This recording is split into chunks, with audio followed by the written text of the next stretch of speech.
ನನ್ನ ಹೆಸರು ರೋಹಿತ್. ನಾನು ಇಲ್ಲಿ ಗಾಂಧಾರಿ ವಿದ್ಯೆ ಕಲಿಯೋಕ್ಕೆ ಬಂದಿದ್ದೀನಿ. ನಾನು ಇಲ್ಲಿ ತುಂಬ ಕಲ್ತಿದ್ದೀನಿ. ಇದು ಕ್ಯಾರಮ್ ಆಡ್ತೀನಿ, ಬ್ಲೈಂಡ್ ಫೋಲ್ಡ್ ಹಾಕೊಂಡು ಕ್ರಿಕೆಟ್ ಆಡ್ತೀನಿ. ತಿರ್ಗಿ ನನಗೆ ಇದು ಓದೋಕ್ಕೆ ಸಹ ಉಪಯೋಗ ಆಗುತ್ತೆ. ಮತ್ತು ಇದರಲ್ಲಿ ನಾನು ಇದನ್ನು ತುಂಬ ಯೂಸ್ ಮಾಡ್ಕೊತೀನಿ. ಓದೋದ್ರಲ್ಲಿ, ಆಡೋದ್ರಲ್ಲಿ ಎಲ್ಲ ಯೂಸ್ ಮಾಡ್ಕೊತೀನಿ. ನನಗೆ ಈ ಕ್ಲಾಸ್ ತುಂಬ ಇಷ್ಟ. ರೋಹಿತ್ ಅಂತ ನನ್ನ ತಮ್ಮನ ಮಗ. ಆ್ಯಕ್ಚುಲಿ ಅವನು ಆಂಧ್ರದಲ್ಲಿ ಹಾಸ್ಟೆಲಲ್ಲಿ ಓದ್ತಾ ಇದ್ದಾನೆ. ಸೊ ಅಲ್ಲಿ ಎಜುಕೇಷನ್ ಸ್ವಲ್ಪ ಸಮಸ್ಯೆ ಆಗ್ತಿತ್ತು. ನಾವೇನು ಮಾಡಿದ್ವಿ, ಇಲ್ಲಿ ಕರ್ಕೊಬಂದು ಅಟ್ಲೀಸ್ಟು ಗಾಂಧಾರಿ ವಿದ್ಯೆ ಕಲಿತ್ರೆ ಚೆನ್ನಾಗಿ ಕಾನ್ಸಂಟ್ರೇಷನ್ ಬರುತ್ತೆ ಅಂತ ನಾವಿಲ್ಲಿ ಇದು ಮಾಡಿದ್ವಿ. ಫಸ್ಟ್ ತುಂಬ ಗಲಾಟೆ ಮಾಡ್ತೀವಿ. ಫಸ್ಟ್ ಗಲಾಟೆ ಸ್ವಲ್ಪ ಕಮ್ಮಿ ಆಗಿದ್ದು ಹಾಸ್ಟ್ಲಿಗೆ ಹಾಕಿದ್ರೆ ಕಮ್ಮಿ ಆಗಿದೆ. ಬಟ್ ಈಗ ತುಂಬ ಚೆನ್ನಾಗಿ ಮಾಡ್ತಾನೆ, ತುಂಬ ಅರ್ಥ ಆಗುತ್ತೆ ಅಂತ ತುಂಬ ಡೈಲಿ ಬಂದು ಹೇಳ್ತಾನೆ. ಪ್ಲಸ್ ಪ್ರಾಕ್ಟೀಸ್ ಮಾಡ್ತೀನಿ ಅಂತ ಹೇಳಿದ್ದಾನೆ. ತಾವೇನು ಗೈಡೆನ್ಸ್ ಕೊಡಿದ್ರೆ ಖಂಡಿತ ಮಾಡ್ತಾನೆ. Thank you madam, thank you. ತಮ್ಮ ಆಶೀರ್ವಾದ ನಿಮ್ಮ ಮೇಲೆ ಯಾವಾಗಲೂ ಹಿಂಗೆ ಇರಲಿ. ನಿಮ್ಮ ಹೆಸರಾಗ ಚೆನ್ನಾಗಿ ಮುಂದೆ ಬರಲಿ ಮೇಡಮ್. Thank you. ನಿಮ್ಮ ಹೆಸರು ಉಳಿಸ್ಲಿ. Thank you madam.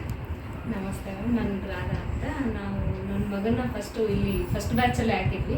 ಅದು ತುಂಬ ಇಷ್ಟ ಆಗಿ ನಾವು 4 ಜನ ಕೇಳಿ ಎಲ್ಲರಿಗೂ ಯೂಸ್ ಆಗಲಿ ಅಂತ ಹೇಳಿದ್ವಿ. ಇನ್ನು ಆ್ಯಕ್ಚುಲಿ ಆಂಧ್ರದಲ್ಲಿ ಇದ್ರೂ ನಾವು ಸಮ್ಮರ್ ಹಾಲಿಡೇಸ್ಗೆ ಅಂತ ಕರ್ಕೊಂಡು ಬಂದು ಇದು ಕಲಿಸ್ಲೇಬೇಕು ಅಂತನ ಇಲ್ಲಿಗೆ ನಮ್ಮನೆ ಕರ್ಕೊಬಂದು ಕಲಿಸಿದ್ದೀವಿ. ಅವನಿಗೆ ತುಂಬ ಯೂಸ್ ಆಗುತ್ತೆ. ಬೇರೆಯವರು ಕಲಿಬೇಕು ಅಂತ ನಾವು ಕೇಳ್ಕೊತೀವಿ ಅಷ್ಟೇ. ತುಂಬ ಈ ಗಲಾಟೆ ಎಲ್ಲ ಮಾಡ್ತಿದ್ದ. ಈಚೀಚೆಗೆ ತುಂಬ ಸೈಲೆಂಟಾಗಿ ಚೆನ್ನಾಗಿ ಇಲ್ಲಿ ಬಂದಾಗಿಂದ ಸ್ವಲ್ಪ ಕಾನ್ಸಂಟ್ರೇಷನ್ ಎಲ್ಲ ಮಾಡೋದ್ರಿಂದ ಚೆನ್ನಾಗಿ ಇಂಪ್ರೂವ್ಮೆಂಟ್ ಕಾಣಿಸ್ತಿದೆ ಅವನಿಂದ. ಸೊ ತುಂಬ ಹೆಲ್ಪ್ ಆಯಿತು ಅಂತ ಅನ್ನಿಸ್ತು ಇಲ್ಲಿ ಬಂದು.